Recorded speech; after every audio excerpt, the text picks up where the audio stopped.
پانی نکلے تو سمجھ لو، ورنہ کسی بھی جگہ پانی نکل جائے تو کیسے سمجھ میں آئے گا؟ اس لیے تنور جو آگ کی جگہ ہے وہاں سے پانی نکلے تو سمجھ جاؤ کہ اب جو ہے عذاب شروع ہونے والا ہے. وفارت تنور، تنور بھبک گیا. قل نحمل فیہا، ہم نے کہا بس اب سوار کرا دے اس کشتی کے اندر، من کل زوجین اثنین، ہر چیز کا ایک ایک جوڑا، ہر چیز کا جوڑا لے لے اور اس میں سوار کرا دے. وَأَهْلَكَ إِلَّا مَنْ سَبَقَ عَلَيْهِ الْقَوْلُ وَمَنْ آمَنَ، اور اپنے گھر والوں کو بھی سوار کرا دے، اپنے اہل جو ہیں ان کو سوار کرا دے، مگر جن پر ہماری بات جو ہے وہ طے ہو چکی ہے، یعنی تیرے خاندان میں بھی ہر ایک نہیں. ومن آمن، تو ایمان لانے والوں ان کو بھی شامل کر دے، اس میں سوار کرا دے. ومن آمن، اور اپنے خاندان کے لوگوں کو بھی سوار کرا دے، مگر یہ کہ جن کے بارے میں ہمارا فیصلہ یہ ہو چکا کہ وہ نہیں بچنے والے، وہ سوار بھی نہیں ہو سکتے. وما آمن معه الا قلیل، فرمایا کہ اس کے ساتھ تھوڑے تو ایمان بھی لائے تھے. تو جسے میں نے کہا تھا کہ 950 سال کی مسلسل محنت کے بعد جو مومن بنے تو 30 سے لے کر 40 تک کی تعداد تھی، کلہم اتنے تھے مسلمان. وما آمن معه الا قلیل، چنانچہ وہ دنیا جہاں کی مخلوقات اسے ایک کشتی میں سوار ہوئی، انسانوں کے ساتھ بھی. وقال اركبوا فيها بسم الله مجريها ومرساها، اور کہا نوح علیہ السلام نے سوار ہو جاؤ سب کے سب اس کشتی میں اللہ کے نام سے. مجریہا وہی ہے اس کا چلانے والا، ومرساہا اور وہی ہے اس کا روکنے والا بھی. اللہ ہی اس کو چلائے اور اللہ ہی اس کو روکے، تو اللہ کے نام سے اس میں سوار ہو جاؤ. ان ربی لغفور الرحیم، بلا شبہ میرا رب بڑی بخشش کرنے والا اور مہربان. نمبر 1 تو یہ ہے کہ یہاں صرف قرآن پاک کے اندر یہی ایک لفظ ایسا ہے کہ جس کو اور الفاظ سے مختلف طریقے پر پڑھا جاتا ہے اس قرات میں کہ جس قرات کے مطابق آپ اور ہم قرآن شریف پڑھتے ہیں. اصل لفظ ہے یہ مجراہا، مرساہا مجراہا، لیکن اس کو زبر کو زیر کی طرف گویا مائل کر کے اس کو کہتے ہیں عربی میں امالہ، قرات کی زبان میں بھی اس کو امالہ کہتے ہیں. تو امالے کے معنی یہ ہوتے ہیں کہ نہ زبر رہے اور نہ زیر رہے، بیچ میں آ جائے. جیسے اردو کے اندر یا مجہول ہوتی بڑی یا، اردو میں بڑی یا ہے نہیں، کیسے بولتے ہیں اسے؟ مثال کے طور پر لڑکے، تو لڑکے کے اندر جو یا ہے یہ یا مجہول ہے، بڑی یا، تو یہ اس کو ایسے آواز کو عربی میں کہتے ہیں امالہ. تو جس قرات کے ساتھ ہم اور آپ قرآن شریف پڑھتے ہیں، یعنی روایت حفص امام عاصم کی قرات، اس کے اندر صرف اسی ایک جگہ مجرے جو ہے یہ اس کو اس طرح سے پڑھا گیا، ورنہ سب جگہ جو ہے یا زیر پڑھا جائے گا یا زبر پڑھا جائے گا. سمجھ میں آئی نہیں بات؟ لیکن اور قراتیں جو ہیں، امام حمزہ کی قرات ہے، امام یا ورش کی روایت ہے، اور قراتوں کے اندر اس کے قاعدے ہیں کہ مثلا یہ کہ را والے جو الفاظ ہیں ان کو زوات الرا میں اس وقت اس کی تفصیل نہیں بتلا سکتا کیونکہ وقت نہیں ہے. زوات الیا ہیں یا والے الفاظ، تو ان کے اندر امالہ کرنا وہاں ہے. مثلا آپ نے کہیں سنا ہوگا تو آپ نے کہا بھائی کیسے قرآن سے پڑھا ہے، والضحى واللیل اذا سجى ما ودعك ربك وما قلى، یہ زوات الیا ہیں سب کے سب. تو امام حمزہ کے نزدیک ان تمام جگہ میں اسی طرح امالہ ہوگا جس طرح یہاں مجریہا کے اندر صرف امام عاصم کے نزدیک ہے. تو اس کو مجریہا نہ پڑھیے، نہ مجراہا پڑھیے، مجریہا پڑھیے، ورنہ غلط ہو جائے گا اس قرات کے اعتبار سے. دوسری بات یہ ہے کہ اس آیت نے خود بخود یہ بات سمجھا دی کہ جب بھی بوٹ میں اور کشتی میں یا شپ میں سوار ہوں تو پڑھنا چاہیے بسم اللہ مجریہا و مرساہا، اللہ ہی اس کے چلانے والے ہیں اور اللہ ہی اس کے روکنے والے ہیں. اور بوٹ ہو یا کشتی ہو، بعض لوگ کہتے ہیں کہ موٹر کار ہو، اس میں بھی یہ پڑھ لیجئے سبحان اللہ سخرنا، تو پڑھنا ہی ہے، وہ بھی ہے، اس لیے کہ پاک ہے وہ ذات کے جو جس نے ہمارے لیے اس کو مسخر کر دیا ہے کہ جدھر کو چاہے ہم موڑیں، جدھر کو چاہے ہم چلائیں، جب چاہے روکیں، جب چاہے اس کو چلائیں. اللہ نے ہمارے لیے اس کو مسخر کر دیا. تو مگر وہ خاص طور پر وہ دعا تھی جاندار سواریوں پر بیٹھنے کے لیے، اور یہ گویا دعا تھی کشتی میں بیٹھنے کے وقت کی. مگر اب آج کل جیسی سواریاں ہیں تو اس میں اس کو بھی پڑھ لیجیے، اس کو بھی پڑھ لیجیے. نمبر 1 تو یہ. نمبر 2 یہ ہے کہ جب قرآن پاک میں اس کو نقل کیا گیا ہے کہ اس نے نوح نے یوں کہا کہ اس طرح سے سوار ہوئی، کون سی عام بات تھی؟ کوئی عام بات نہیں تھی. بسم اللہ مجریہا و مرساہا. لیکن قرآن میں جب اس کو بیان کیا گیا، ظاہر ہے کہ اس کی غرض یہ ہے کہ قیامت تک سوار ہونے والا اس کو پڑھا کرے. سنائی نہیں بات؟ یہی غرض ہے. آپ کو معلوم ہے کہ ہر زمانے میں سواریاں بدلتی رہی ہیں. پہلے زمانے میں جو سواریاں تھیں وہ آج نہیں. پہلے تو یہ سواری ہم لے کے چلیں تو چلے، اور ہم رک گئے تو سواری بھی رک گئی. یہی تھی نا بھائی سواریاں. ٹم ٹم ہے، یکا ہے، یہ ساری چیزیں تھی. یہ زیادہ وہ خچر اور گھوڑا جو ہے وہ چل رہا ہے، ٹھیک ہے، اللہ میاں چلا رہے ہیں. آج جو سواریاں ہمارے ہاتھوں میں، پوچھو کیسے چلتی تمہاری موٹر؟ کہنے کا انجن سے چلتی. اور انجن کیسے چلتا ہے؟ کہنے پیٹرول سے چلتا ہے اور گیس سے چلتا ہے. ہمارے دماغوں میں یہ بات بیٹھی. لیکن آج بھی اس بسم اللہ کو پڑھنا ہے. اس کے معنی کیا ہو گئے؟ لاکھ تمہاری عقل یہ کہتی رہے کہ اس میں انجن چل رہا ہے، اس کا چلانے والا اب بھی اللہ ہی ہے. قیامت تک ہر سواری کا چلنا اور رکنا یہ اللہ کے اختیار میں ہے. اور اگر نہ ہو تو آپ بتائیے، اسی کو میں کہا کرتا ہوں کہ صاحب یہ دیکھ لیجئے رات دن ایکسیڈنٹ ہو رہے ہیں. ارے بھائی کیا ہوا؟ اس میں گیس بھی ہے، آئل بھی ہے، ڈرائیور صاحب بھی بیٹھے ہوئے ہیں بالکل ہوش آواز کے ساتھ. پھر یہ ایکسیڈنٹ کہاں سے ہو گیا؟ کس کے حکم سے ہوا؟ یہ مقدرات ہیں جو اللہ کی طرف سے ہمارے سامنے آ رہے ہیں کہ نہیں آ رہے ہیں. ہوائی جہاز زمین سے چلا، 10-20 آدمی نے بالکل اس کو ایک ایک چیز جو اس کے اپنے سے متعلق ہے سب دیکھ کر کے چیک کر کے انہوں نے کہا اوکے خدا حافظ، چلو بھائی جاؤ.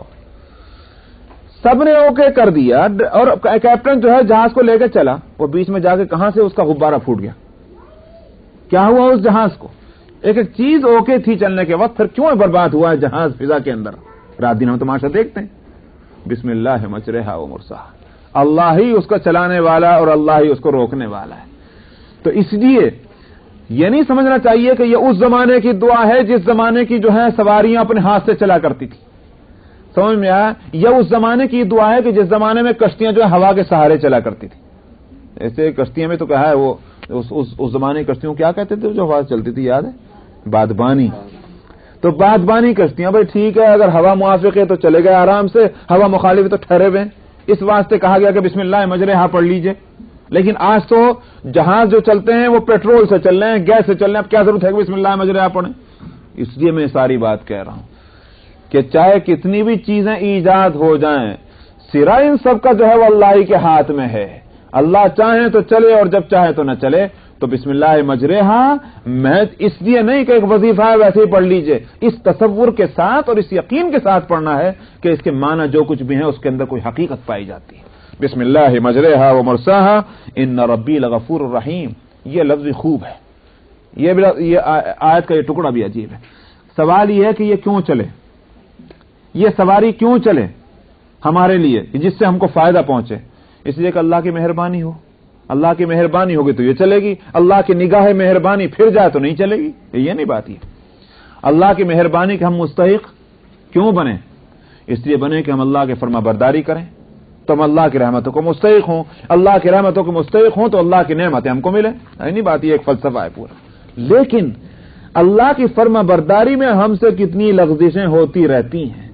فرمایا کہ کوئی بات نہیں، ان ربی لغفور الرحیم. ان لغزشوں کے حد تک جو ہے وہ اللہ سبحانہ و تعالی غفار ہے اور رحیم ہے. تو ہم مستحق تو جبھی ہوں گے جب فرما بردار ہوں، مگر اس مستحق ہونے میں ہماری جہاں جہاں لغزشیں ہیں اس حد تک کوئی بات نہیں، اللہ مغفرت کر دیں گے اور مہربان ہوں گے. وہی تجری بہم فی موج کالجبال. فرمایا وہ کشتی ان کو لے کے چلی موجوں میں کیسی؟ جیسے پہاڑ جا رہا ہو. کالجبال، او زبردست جہاز تھا، اونچا، ایک محلہ کا محلہ چلا جا رہا ہے. کالجبال تو پہاڑ کی طرح وہ ان سب کو موجوں میں ہچکولے کھاتی ہوئی جا رہی ہے کشتی. وَنَادَى نُوحٌ ابْنَهُ وَكَانَ فِي مَعْزِلٍ يَا بُنَيَّ ارْكَب مَّعَنَا وَلَا تَكُن مَّعَ الْكَافِرِينَ. نوح علیہ الصلوۃ والسلام کے ساتھ ان کے گھر والے ہیں. تو نوح علیہ السلام کی دو تو بیویاں، ایک تو ہے بیوی کافرہ جس کا تذکرہ قرآن شریف میں دوسری جگہ ہے، سورہ تحریم کے اندر. ضرب اللہ مثلا للذین کفروا امرأۃ نوح وامرأۃ لوط. اللہ تعالیٰ مثال دیتا ہے کافروں کی، ایک تو نوح کی بیوی سے اور ایک لوط کی بیوی. دونوں نبی ہیں اور ان کی بیویاں جو ہیں کافر ہیں، لیکن مفسرین کہتے ہیں کہ معلوم ہوتا ہے کہ حضرت نوح علیہ الصلوۃ والسلام کی ایک بیوی مومنہ ہے، وہ ساتھ میں ہے یہاں۔ اسی طرح حضرت نوح علیہ الصلوۃ والسلام کے 4 بیٹے ہیں، بائبل کے اندر 3 کا تذکرہ ہے، صرف 3 بیٹے ہیں، سام، حام، یافس، جن سے آگے چل کر کے نسل چلی ہے، بائبل میں یہ تذکرہ ہے۔ جب 3 سے آگے نسل چلنا ہے بائبل میں موجود، جبکہ طوفان آنا اس میں پوری تفصیل موجود ہے، تو اور 3 زندہ رہے، تو یہاں جس بیٹے کا تذکرہ آ رہا ہے پھر یہ 4تھا بیٹا ہے، اسی لیے اس کا نام بتلاتے ہیں مؤرخین مفسرین، اس کا نام تھا کنعان۔ کنعان یہ بیٹا ہے حضرت نوح علیہ الصلوۃ والسلام کا، اور یہ مومن نہیں ہے۔ وَكَانَ فِي مَعْزِلٍ، وہ مومن نہیں ہے تو اس لیے سوار بھی نہیں ہوا، سوار نہ ہو سکا مومنین کے ساتھ مل کر کے، جیسے کہ اور بیٹے یا اور مومنین شریک سوار ہو گئے تھے۔ نوح علیہ الصلوۃ والسلام نے جو دیکھا کہ ابھی ایک بیٹا بحاری ہے اور ادھر جو ہے طوفان شروع ہو چکا ہے، سب لوگ آ گئے مگر وہ نہیں آیا، تو باپ کی شفقت آخر کو اس کا اثر ہوا۔ نوح علیہ الصلوۃ والسلام نے اسے پکارا، ونادى نوح ابنه، اور پکارا نوح نے اپنے بیٹے کو، اور وہ تھا سب سے الگ، یعنی پورے خاندان سے الگ بار کھڑا تھا۔ یا بنی ارکب معنا ولا تکن مع الکافرین، اے میرے بیٹے سوار ہو جا ہمارے ساتھ اور کافروں کے ساتھ نہ ہو، ولا تکن مع الکافرین، کافروں کے ساتھ نہ ہو۔ یہ حضرت نوح علیہ السلام نے پکارا، لیکن آگے جو اس کا جواب آ رہا ہے وہ انشاءاللہ آئندہ ہفتے، اور اسی کے ساتھ یہ ولا تکن مع الکافرین کا لفظ ذرا یاد رکھیے گا، مجھے یاد دلا دیجئے۔ میں ابھی اس لیے نہیں بتاتا کہ جب تک وہ آگے کی آیت نہ آ جائے جب تک نہیں بتلاؤں گا، لیکن ولا تکن مع الکافرین اس لفظ سے کیا نقطہ نکلتا ہے وہ انشاءاللہ آئندہ ہفتے بتایا جائے گا۔ ایسا ہے کہ یہ مسئلہ کہ مومن کے نکاح مومن سے ہی ہوگا، سمجھا، اور کیا نام غیر مومن سے نہیں ہو سکتا، جیسے کہ قرآن شریف میں مسئلہ موجود ہے، یہ اس شریعت کے اندر ہے، پچھلی شریعتوں میں یہ صورت نہیں تھی۔ یہاں تک کہ خود نبی کریم صلی اللہ علیہ وسلم کی 2 بیٹیوں کی شادیاں کس سے ہوئیں؟ جو پہلی شادیاں ہوئیں حضرت رقیہ ام کلثوم کی، وہ تو ظاہر ہے کہ مسلمان نہیں تھے، تو لیکن اس کے بعد جب مسئلہ یہ آیا کہ وَلَا تَنكِحُوا الْمُشْرِكَاتِ حَتَّى يُؤْمِنَ، یہ آیت جب نازل ہوئی اس کے بعد سے ممنوع قرار پایا۔ تو بہت سے مسائل اس شریعت کے اندر وہ رکھے گئے ہیں اس شریعت کے ابدی ہونے کی وجہ سے، ابدی کا مطلب ہمیشہ ہمیشہ کے لیے ہونے کی وجہ سے، کہ ان میں وہ مسائل رکھے گئے ہیں جو پچھلی شریعتوں کے اندر نہیں تھے۔ کیوں؟ اس واسطے کہ پچھلی شریعتیں جو ایک مقررہ وقت کے لیے تھیں، تو اس واسطے ان میں اس مناسب مسائل رکھے گئے، اور اس میں جو ہے یہ اس شریعت میں دوسرے حکمتوں سے دوسری نوعیت کے مسائل رکھے گئے، تو اس وقت اس کی اجازت تھی۔ شریعت بعد میں آئی کہ مومن سے کرنا آئندہ ہفتے سے، وہ تو احرام کی خصوصیت ہوئی۔ 217 سورہ ہود آیت نمبر 43۔ اعوذ باللہ من الشیطان الرجیم، بسم اللہ الرحمن الرحیم۔ قال سآوي إلى جبل يعصمني من الماء قال لا عاصم اليوم من أمر الله إلا من رحم وحال بينهما الموج فكان من المغرقين وقيل يا أرض ابلعي ماءك ويا سماء أقلعي وغيض الماء وقضي الأمر واستوت على الجودي وقيل بعدا للقوم الظالمين ونادى نوح ربه فقال رب إن ابني من أهلي وإن وعدك الحق وأنت أحكم الحاكمين قال يا نوح إنه ليس من أهلك إنه عمل غير صالح فلا تسألني ما ليس لك به علم إني أعظك أن تكون من الجاهلين قال رب إني أعوذ بك أن أسألك ما ليس لي به علم وإلا تغفر لي وترحمني أكن من الخاسرين قيل يا نوح اهبط بسلام منا وبركات عليك وعلى ممن معك سنمتعهم ثم يمسهم منا عذاب أليم تلك من أنباء الغيب نوحيها إليك ما كنت تعلمها أنت ولا قومك من قبل هذا فاصبر إن العاقبة للمتقين وإلى عاد أخاهم هودا قال يا قوم اعبدوا الله ما لكم من إله غيره إن أنتم إلا مفترون يا قوم لا أسألكم عليه أجرا إن أجري إلا على الذي فطرني أفلا تعقلون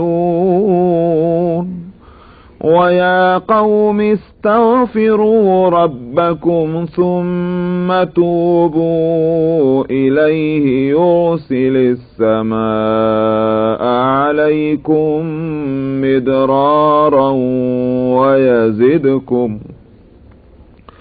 ويزدكم قوة إلى قوتكم ولا تتولوا مجرمين قالوا يا هود ما جئتنا ببينة وما نحن بتاركي آلهتنا عن قولك وما نحن لك بمؤمنين إن نقول إلا اعتراك بعض آلهتنا بسوء قال إني أشهد الله واشهدوا أني بريء مما تشركون من دونه فكيدوني جميعا ثم لا تنظرون إني توكلت على الله ربي وربكم ما من دابة إلا هو آخذ بناصيتها إن ربي على صراط مستقيم فإن تولوا فقد أبلغتكم ما أرسلت به إليكم ويستخلف ربي قوما غيركم ولا تضرونه شيئا إن ربي على كل شيء حفيظ وَلَمَّا جَاءَ أَمْرُنَا نَجَّيْنَا هُودًا وَالَّذِينَ آمَنُوا مَعَهُ بِرَحْمَةٍ مِّنَّا وَنَجَّيْنَاهُم مِّنْ عَذَابٍ غَلِيظٍ وَتِلْكَ عَادٌ جَحَدُوا بِآيَاتِ رَبِّهِمْ وَعَصَوْا رُسُلَهُ وَاتَّبَعُوا أَمْرَ كُلِّ جَبَّارٍ عَنِيدٍ وَأُتْبِعُوا فِي هَٰذِهِ الدُّنْيَا لَعْنَةً وَيَوْمَ الْقِيَامَةِ أَلَا إِنَّ عَادًا كَفَرُوا رَبَّهُمْ أَلَا بُعْدًا لِعَادٍ قَوْمِ هُودٍ صدق اللہ العظیم.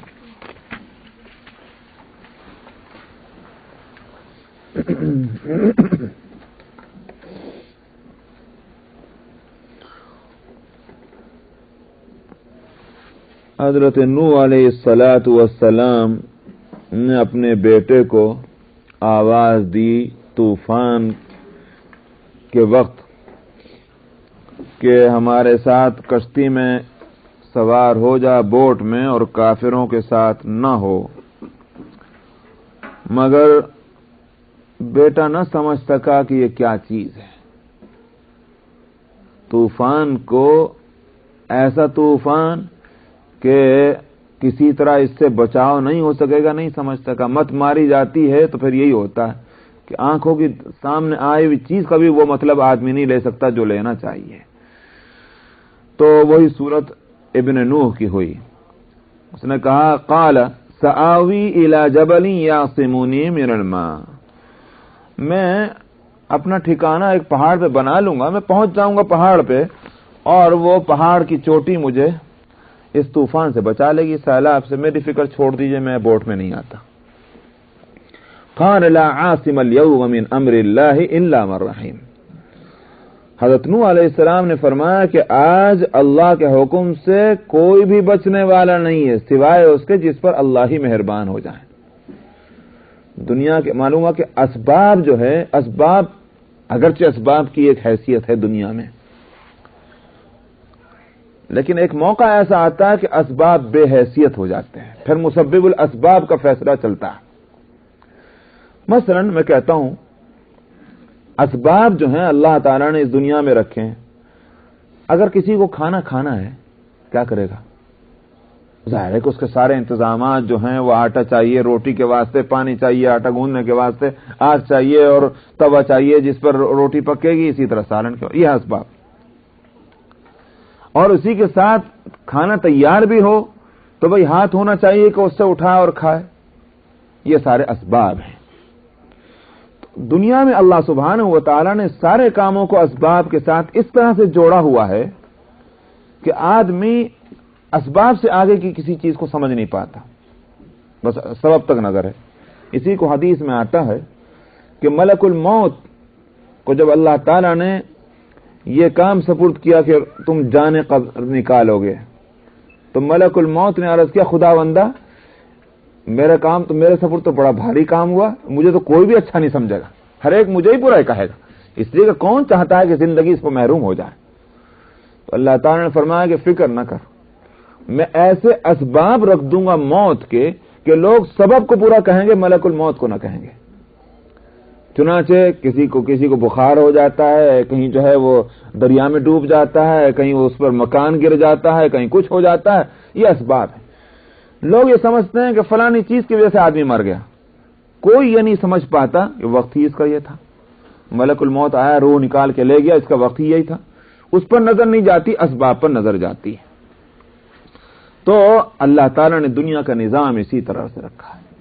لیکن اس سے ہٹ کر جب کبھی اللہ کا فیصلہ یہ ہوتا ہے کہ اب اسباب ایک طرف، اب ہمارا فیصلہ چلے گا، تو پھر اسباب سارے دھرے رہ جاتے ہیں. نبی کریم صلی اللہ علیہ وسلم ہوں اور انبیاء علیہ الصلوۃ والسلام ہوں یا اولیاء اللہ ہوں، کسی کے اختیار میں تو نہیں ہے. کہ اسباب کو ہٹا کر کے اور براہ راست اللہ سبحانہ و تعالیٰ کی قدرت کو استعمال کرے، یہ کسی کی طاقت میں نہیں، نہ نبی کی نہ ولی کی، مگر اللہ سبحانہ و تعالیٰ اگر کسی وقت یہ فیصلہ کر لیں کہ اب میری قدرت سے کام ہوگا، اسباب سے نہیں، اسباب کو ہٹا دیں گے، تو پھر ایسا بھی ہوتا ہے۔ جیسے آپ دیکھتے ہیں کہ نبی کریم صلی اللہ علیہ وسلم کے معجزات کیا ہیں؟ یہ اسباب نہیں ہیں، اگر اسباب کے نتیجے میں کوئی چیز ہو تو پھر وہ معجزہ نہیں۔ حضرت عیسیٰ علیہ الصلوۃ والسلام یوں ہاتھ پھیر دیتے ہیں کسی مریض کے اوپر، وہ اچھا ہو جاتا ہے، یہ کوئی سبب ہے؟ دنیا میں کوئی سبب کسی مریض کے تندرست ہونے کا یہ نہیں ہو سکتا کہ ہاتھ پھیر دیجئے اور وہ صحیح ہو گیا۔ بھائی کوئی دوا دیجئے، سمجھ میں آیا، اور بھی کچھ نہیں، پھونکے کچھ جھاڑ پھونک کر لیجئے، کچھ قرآن شریف پڑھیے، کچھ دعا پڑھیے، کچھ تو ہو، مگر یہ کیا بات ہوئی کہ ہاتھ پھیرا اور ٹھیک ہو گیا، اور وہ بھی وہ مریض کے جو لاعلاج مریض ہے۔ اسی طرح سے مردوں کا زندہ ہونا، اس کے لیے کوئی سبب دنیا میں نہیں پایا جاتا، لیکن قم باذن اللہ، اللہ کے حکم سے کھڑا ہو جائے اور وہ کھڑا ہو گیا مردہ، ظاہر ہے کہ یہ اسباب نہیں ہے بلکہ اسباب سے بلند و بالا یہ چیز ہے۔ اسی طرح سے نبی کریم صلی اللہ علیہ وسلم کا انگلی سے اشارہ کرنا اور چاند کے دو ٹکڑے ہو جانا، ظاہر ہے اس کا کوئی سبب نہیں ہے۔ اسباب اگر ہو سکتے ہیں تو یہ کہ بھئی کوئی ایسی چیز جا کر چاند سے ٹکرا جائے کہ جو چاند کے اپنی اس صلاحیت کے مقابل میں اس کے اندر زیادہ طاقت ہو اور وہ چاند کو ٹکڑے ٹکڑے کر دے، تو یہ تو ہو سکتا ہے، یہ تو ہے اسباب۔ لیکن اس سے آگے بڑھ کر کے انگلی سے اشارہ کیجئے اور وہ دو ٹکڑے ہو جائیں، یہ اسباب نہیں۔ تو میں نے کہا کہ یہ انبیاء علیہ الصلوۃ والسلام کے معجزات ہوں یا اولیاء اللہ کی کرامات ہوں۔ ایک بزرگ کے بارے میں ہے، غالباً تذکرۃ الاولیاء میں ہے کہیں، یہ خواجہ فرید الدین عطار کی کتاب میں واقعہ کہ صاحب انہوں نے ایک روز یہ فیصلہ کر لیا، اب یہ بھی تو یوں کہیے کہ اللہ سبحانہ و تعالی کے لاڈ اور پیار کے بندے ہوتے ہیں نا، تو ایسے ہی جیسے بعض دفعہ بچے اپنے ابا اور اماں سے لاڈ اور پیار میں ضد کر کے بیٹھ جائیں، تو اماں اور ابا ان کے لاڈ اور پیار کی لاج تو رکھ ہی لیتے ہیں۔ تو اسی طرح بندوں کا بھی معاملہ اپنے اللہ سے ہے۔ ایک صاحب نے کہہ دیا کہ بس میں خود نہیں کھاؤں گا، اللہ کھلائے گا تو کھاؤں گا۔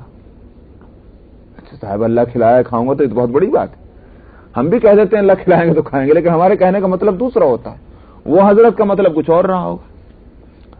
چنانچہ اب اس کے بعد یہ ہوا، گھر میں کھانا موجود مگر کھا نہیں رہے، اللہ کھلائے گا تو کھاؤں گا، کہیں جاتے نہیں کام کرنے کے واسطے اس لیے کہ اللہ کھلائے گا تو کھاؤں گا۔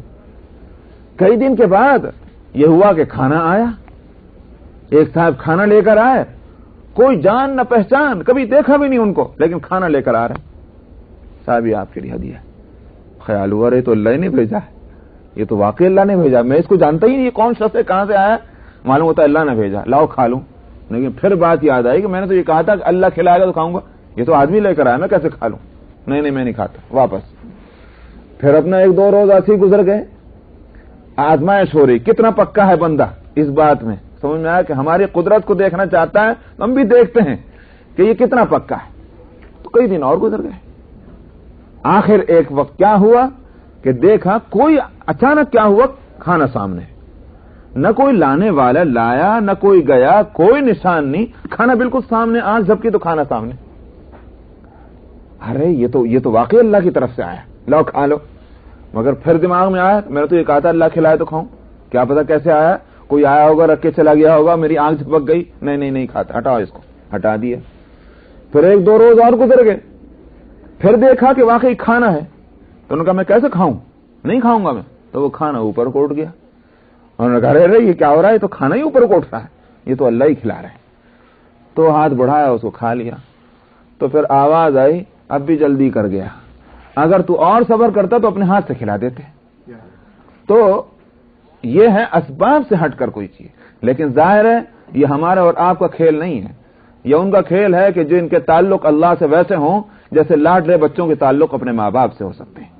سمجھ میں آیا؟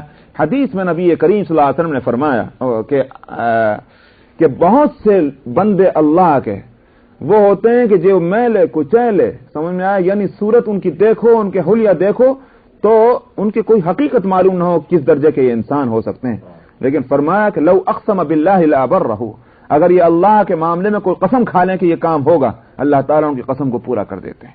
تو ظاہر ہے کہ یہ لاڈ اور پیار کی بات ہے۔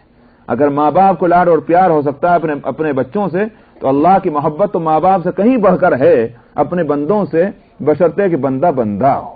جب بندہ بندہ ہو جاتا ہے تو پھر اس کے ناز نخرے جو ہیں وہ برداشت کیے جاتے ہیں وہاں۔ تو یہاں ابن نوح جو ہے وہ اس حقیقت کو نہیں سمجھ پایا کہ یہ اسباب والی بات نہیں ہے کہ اسباب کا سہارا لے کر میں بچ جاؤں گا۔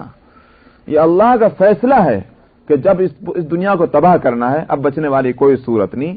تو حضرت نوح علیہ السلام نبی ہیں، وہ سمجھ رہے ہیں کہ یہ معاملہ کیا ہو رہا ہے، اسباب جو ہیں وہ اب کسی کو نہیں بچا سکتے۔ قال لا عاصم اليوم من امر اللہ الا من رحم، حضرت نوح علیہ السلام نے فرمایا کوئی بچانے والا نہیں آج اللہ کے حکم سے مگر وہ کہ جس پر مہربانی ہو اللہ کی۔ وحال بینہم الموج فکان من المغرقین، اب یہ بات ہی ہو رہی تھی کہ ایک موج آئی، دونوں کے درمیان میں حائل ہو گئی، اس نے اس کو ڈبو دیا، نوح علیہ السلام کی نظروں سے وہ اوجھل ہو گیا بچہ، فکان من المغرقین، وہ غرق ہونے والوں میں ہو گیا۔ وقیل یا ارض ابلعی ماءک ویا سماء اقلعی، بائبل کے اندر ہے کہ 40 دن تک پانی زمین سے اگلتا رہا اور آسمان سے برستا رہا، یہاں تک کہ چوٹیاں جو ہیں پہاڑوں کی وہ پانی کے نیچے آ گئی۔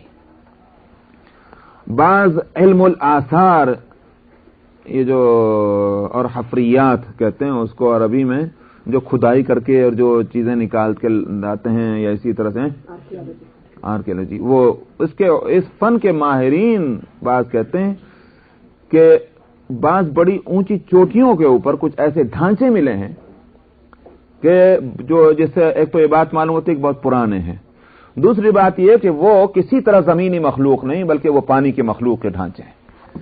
تو اس سے معلوم یہ ہوتا ہے کہ وہ طوفان جو آیا ایسا کہ سمندر اور پانی کی مخلوق جو ہے وہ بھی جاندار، وہ بھی گویا پہاڑوں کی چوٹیوں پر جا کر اس وقت ٹھہر گئے جب پانی اترنا شروع ہوا۔ 40 دن تک تو پانی بڑھتا رہا، اور بائبل کا کہنا ہے یہ 40 دن پانی ٹھہرا رہا، پھر اللہ کا حکم ہوا تو اترنا شروع ہوا، تو 40 دن اس پانی کے اترنے میں لگے۔ واللہ عالم۔ کہا گیا وقیلا، کہہ دیا گیا پھر اس کے بعد، اے زمین تو نگل لے اپنے پانی کو، ماں اکی، معلوم ہوا کہ زمین کا پانی تھا جو زمین سے باہر آیا تھا، اب ابلائی ماں اکی، نگل لے تو اپنے پانی کو، ویا سماء اقلعی، اور اے آسمان تو اب روک دے اپنے پانی کو۔ اس کے بعد جو ہے اس سے معلوم یہ ہوتا ہے وہ تقسیم جو ہے بائبل کی کہ 40 دن پانی برسا اور 40 دن ٹھہرا رہا، اس سے تو یہ معلوم ہوتا ہے کہ شاید ایسا نہیں، بلکہ یہ کہ کنٹینیو پانی پڑتا ہی رہا جب تک اللہ نے اس کے روکنے کا حکم ہی نہیں دے دیا۔ واللہ عالم۔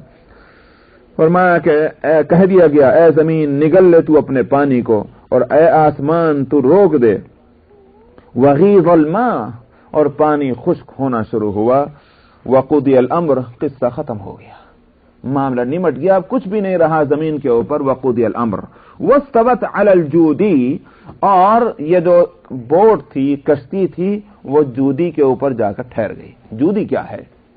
بائبل کے اندر یہ آتا ہے کہ کشتی نوح ارارات کے پہاڑیوں پر جا کر ٹھہری۔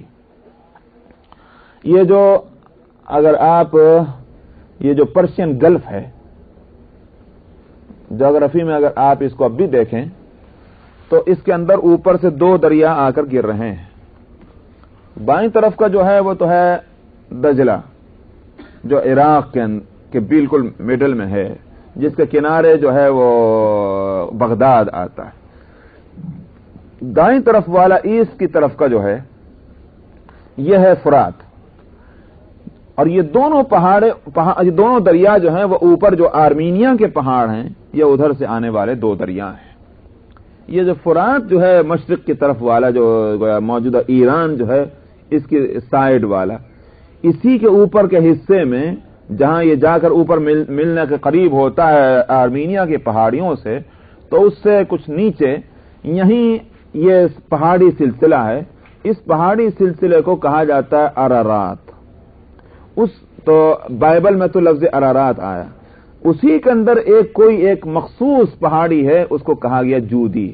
یہ ہے قرآن نے اس متعین حصے کو بتلا دیا کہ واستوت علی الجودی، تو چونکہ حضرت نوح علیہ السلام کا علاقہ تھا بھی وہی ان کی قوم کا، تو یہیں کو اس کا مطلب یہ ہے کہ کشتی، یہ بھی ہو سکتا تھا کہ کہیں اور پہنچ جاتی، معلوم ہوتا ہے کشتی تیرتے تیرتے پھر یہیں پہنچ گئی جو اس کا جہاں سے اس کا ٹھکانہ تھا۔ اور پرانے جغرافی کے اندر اس علاقے میں کو کہا جزیرہ ابن عمر، وہ خاص طور پر وہ ایک جزیرہ ابن عمر اس کا نام ہے اس علاقے کا۔ بہرحال وہاں یہ جودی ہے۔ واستوت علی الجودی، اور جودی کے اوپر یہ کشتی ٹھہر گئی۔ وقیل بعدا للقوم الظالمین، اور کہہ دیا گیا دوری ہو، یعنی دور ہو جائیں ظالم قوم۔ بعدن کا مطلب ہماری رحمتوں سے دور۔ بعدا للقوم الظالمین، جس کو کہا کرتے ہیں نا بھائی، کسی کو ایک مارتے ہوئے کہنے کہ دور ہو جا، کیا مطلب ہے بھائی؟ کسی کو آپ اعزاز دیں، ریسپیکٹ کریں، اس سے اس کے اپوزٹ یہ لفظ ہے دور ہو جا۔ تو بعدا للقوم الظالمین، ظالم قوم کے لیے دوری ہو۔ ونادى نوح ربه فقال رب ان ابني من اهلي وان وعدك الحق وانت احكم الحاكمين۔ حضرت نوح علیہ السلام نے اس دوران کہ جب بیٹے کو پکارا تھا اور بیٹے نے نہیں سنا، تو نوح علیہ السلام نے اللہ سے دعا کی۔ پکارا نوح نے اپنے رب کو اور کہا میرے رب، یہ میرا بیٹا تو میرے ہی اہل سے ہے، وَإِنَّ وَعْدَكَ الْحَقُّ، اور آپ کا وعدہ سچا ہے اور آپ بہترین فیصلہ کرنے والے ہیں۔ یہ نوح علیہ السلام نے دعا کی۔ مراد اس سے یہ ہے کہ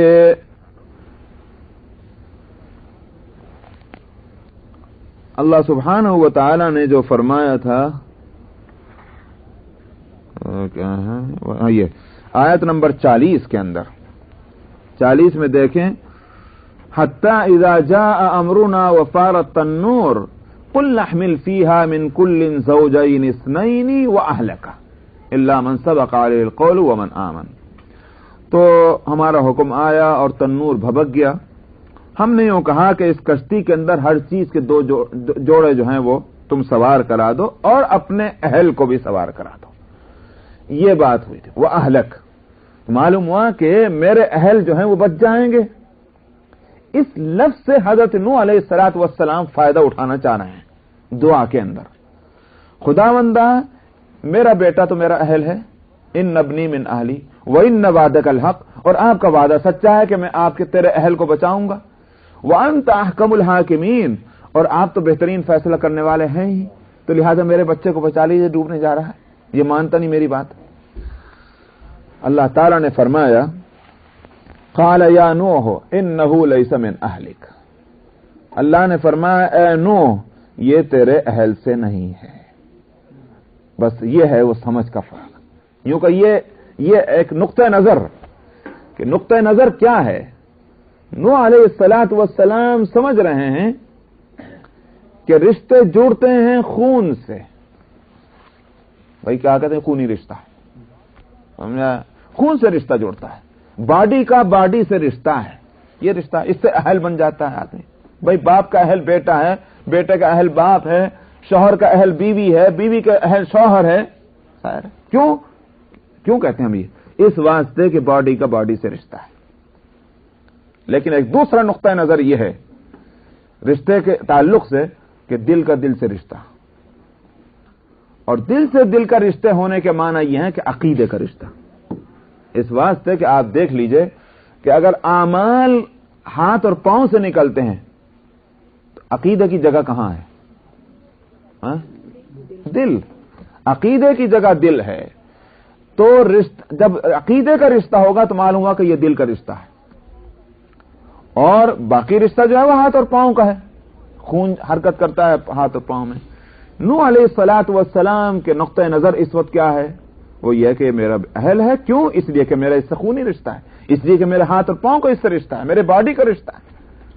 اللہ سبحانہ و تعالی نے دوسرا نقطہ نظر پیش کیا ہے، حضرت نوح علیہ السلام کو دیا ہے، اور وہ یہ کہ یہ رشتہ اصل نہیں ہے۔ جو رشتہ اصل ہے جس کا اعتبار کیا جائے گا وہ ہے عقیدے کا رشتہ ہے، وہ ہے دل کا رشتہ۔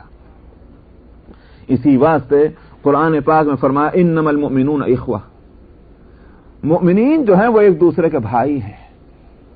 فاصلحوا بین اخویکم، اب تم ایک گویا یوں کہیے کہ اپنے بھائیوں کے درمیان میں ہمدردی، اصلاح معاملات کی فکر کرو، ایک دوسرے کی گویا بہی خائی اور فائدے کی بات سوچو۔ حدیث میں اس کو اور زیادہ واضح کیا گیا، فرمایا کہ اگر ایک مومن جو مشرق کا رہنے والا اگر اس کے بدن کے اندر ایک کانٹا چبھے تو مغرب کے اندر ویسٹ میں رہنے والے ایک مسلمان کو اس کی ٹیس اور درد محسوس ہونا چاہیے۔ یہ اسلامی اخوت اور اس بھائی چارگی کا رشتہ ہے جو اتنا مضبوط ہے کہ اس میں فاصلے جو ہیں وہ بے حقیقت ہیں۔ نہ صرف یہ کہ فاصلے بے حقیقت ہیں بلکہ زمانوں کا فاصلہ بے حقیقت ہے۔ چنانچہ آپ دیکھتے ہیں آج اگر کوئی شخص سیدنا ابوبکر صدیق، سیدنا عمر فاروق کی شان میں کوئی گستاخی کر ہم برداشت کریں گے؟ نہیں کریں گے۔ سمجھ میں آیا؟ ہماری بلا سے کوئی فرعون کو 1000 گالیاں دے دے، سمجھ میں آیا؟ چاہے ہمارے کہیں نہ کہیں سے خاندانی رشتہ ہی کیوں نہ جوڑ جائے، چھوڑ دیجئے اس کو بھی، میں آگے بتاتا ہوں۔ ہندوستان کے اندر کتنی قومیں وہ ہیں، مسلم راجپوت، مسلم جاٹ ہیں کہ نہیں ہیں؟ آپ نے سنا ہوگا۔ اسی طرح سے مسلم بورے، یہ سب قومیں کون سی ہیں جو پہلے ہندو تھی بعد میں مسلمان ہوئی ہیں، لیکن ان کے خاندان میں جو ہندو کبھی گزرا ہوگا اس مسلمان نسل کے سامنے آپ گالی دے دیجئے، برا نہیں مانے گا، قطعاً برا نہیں مانے گا۔ معلوم ہے کہ میرے خاندان کے اندر گزر چکا ہے یہ شخص، لیکن ہندو تھا، آپ اس کو گالی دے دیں برا نہیں مانے گا، لیکن اس کے خاندان کے اس فرد کو جو مسلمان ہو چکا ہے اس کو گالی دیجئے نہیں مانے گا، اس کو برداشت نہیں کرے گا۔ یہ کیا چیز ہے؟ یہ اسلامی اخوت ہے۔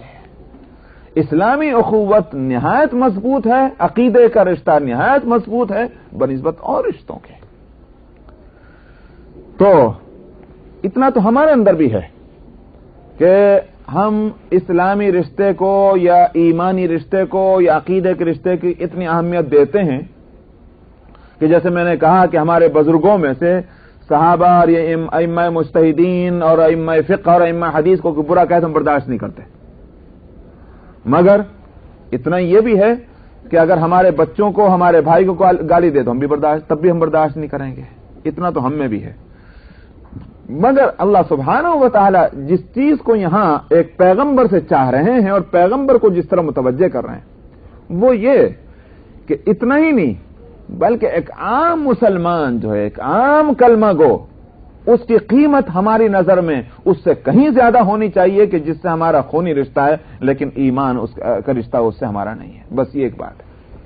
تو نوح علیہ الصلوۃ والسلام کو اسی طرح متوجہ کیا، فرمایا کہ اے نوح وہ تیرا اہل نہیں ہے، کیوں؟ اس واسطے کہ اس کا عمل درست نہیں ہے، غیر صالح، اس کا نیک عمل نہیں، تو نیک کا اہل نیک ہوگا، بد کیسے ہو سکتا ہے؟